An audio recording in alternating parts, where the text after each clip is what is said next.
Just a bit of an off-the-cuff one here. I don't know how many of you follow sport and are interested in this kind of thing. But I mean, I've done a video on this before on sports and drugs and cheating and some of the hypocrisy in actual fact with regard to sports like football, association football, and the hypocrisy with regard to how they review certain forms of cheating. Although you're not allowed to call it cheating. If a football player gives an interview and accuses anybody else of cheating, they're in deep shit. But they can cheat all they fucking like throughout the game, and all the commentators and pundits will do is laugh about it. And yet certain other forms of cheating like drugs taking, everybody gets very, very pompous and moral about that, don't they? Because cheating's such a terrible thing to do all of a sudden.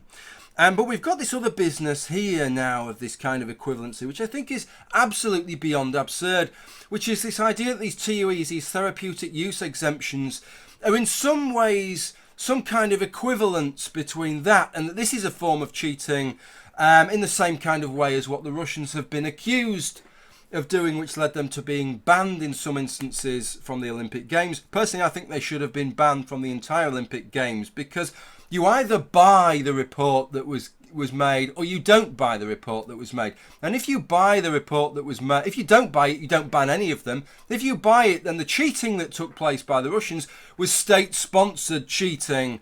And if state-sponsored cheating doesn't get the entire team banned, then what the fuck does? What kind of message does that send? State-sponsored cheating will not get your squad banned. That's just leaving the door open, isn't it, really? I think a message needed to be sent there. If an individual cheats, the individual gets banned. If a team cheats, the team gets banned. If the cheating is state-sponsored, then the entire state team, the entire country should be banned. Surely, as a result of that. Surely that's the only way that you can go. But this group, Fancy Bears, which is a Russian hacking group, apparently hacked in to the World Anti-Doping Agency's data and gained all these different athletes' personal medical records. Why? Because they want to suggest that there's some kind of equivalency between them being granted, as part of the rules of their sport, being granted exemptions, that is cheating and that is in some way equivalent to what has gone on in Russia. Let me just give you an example of some of the claims that have been made with regard to the Russian doping. Among a series of extraordinary claims that were published in the New York Times, Rodchenkov said Russian anti-doping experts and members of the FSB, the Russian intelligence service, secretly replaced urine samples containing banned substances of medal winners with clean urine. In a development that could have come out the pages of a John le Carré novel, the Russians set up a secret shadow laboratory, room 124, at the official drugs testing site. During the night when no one else was around, tainted samples from Russian athletes would be passed through a small hole in the floor to this shadow laboratory, where they were replaced with clean urine from athletes collected months earlier. The elaborate procedure allowed Russian athletes to continue taking banned substances during the games. So the suggestion is that the claims over TUEs are indistinguishable. Everybody else is cheating just the same as the Russian athletes, and this group, Fancy Bears, have released the TUE data, the medical data from athletes around the world. Obviously not athletes from Russia, because they presumably don't want to admit to the fact that Russian athletes have access and use the TUE system just the same as everybody else. If you're not aware of what the TUE system is and the point of it, we are all human beings and we can all fall ill. And the reason most of these medications are made in the first place is because there are genuine medical reasons why we may need to take these medications.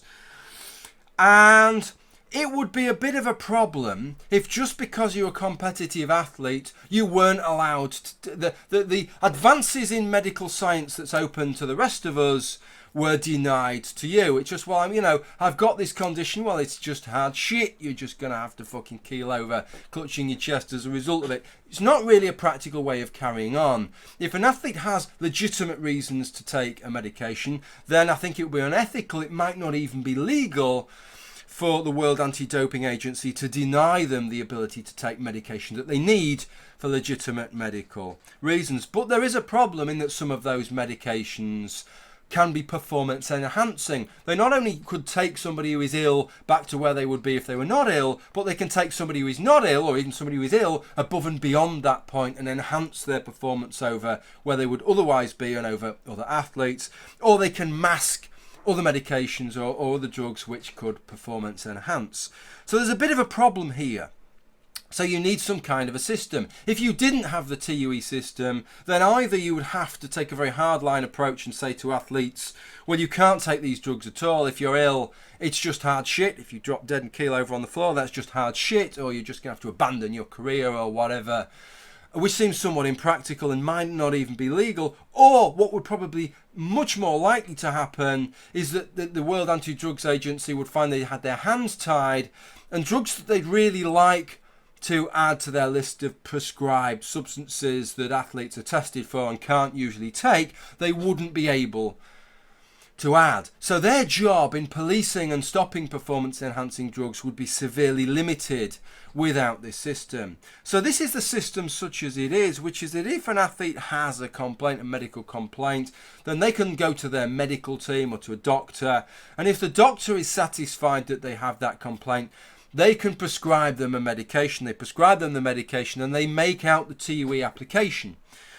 But they can't just prescribe them the medication there and then. That TUE application then has to go through a procedure where it goes to the governing body of that sport, and that governing body of that sport, using the very specific guidelines that WADA provides for them, then has to decide whether that TUE is reasonable. Does it seem like that medical complaint is genuine? Is this a genuine application for a genuine complaint? And is this a reasonable course of treatment for that complaint? And is it a reasonable timescale over which the treatment is being provided? If they're happy with that, then they sign that off. Now, there is some suggestion that some of these TUEs, maybe the type of medication that's been provided is over the top. Bradley Wiggins with this drug, triamcinolone, I just had to check the name there so I didn't get it wrong, that this is a very, very potent medication for his asthma condition. One of the things with asthma is this idea, it seems a little bit suspicious that so many cyclists have asthma. It does seem a little bit suspicious for me. And it may be that people are trying to play the system a little bit there. That is a possibility.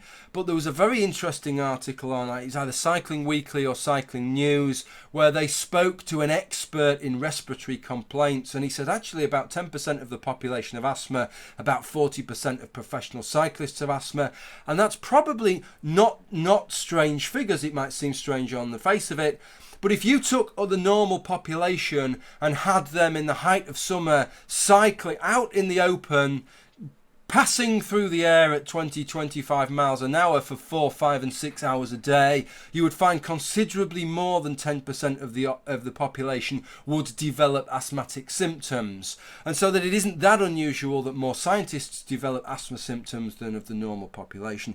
But notwithstanding that, it does seem as if perhaps the medication that Bradley Wiggins took was a little bit more potent than you would have expected him to need. But this is the difference between this system, the TUE system, and what the Russians did, is that if you don't like that, if you see that as a little bit of a problem, there are so many ways that you can tackle that, right? Because it's had to go through a procedure which is part of the regulations of the sport, so that you could remove triamcinolone from the list of substances which can be prescribed under a TUE. Or you could alter the TUE system if you think that that is the problem, that it's not sufficiently checking the athletes to check that it's a legitimate complaint. Right? There's lots of different ways that you could do that.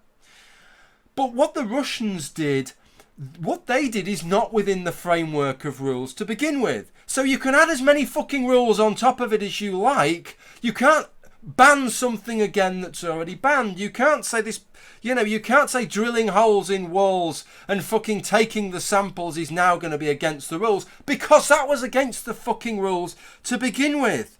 So to try and equate what has taken place here, which was within the rules, with what has taken place with regard to the Russians, is beyond absurd.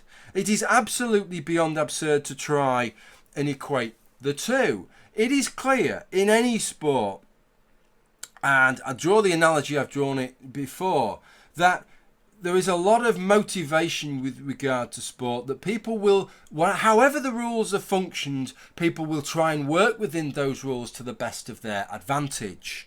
right? And that is going to be the same with regard to therapeutic use exemptions as it is with everything else. And I'll say what I said the last time.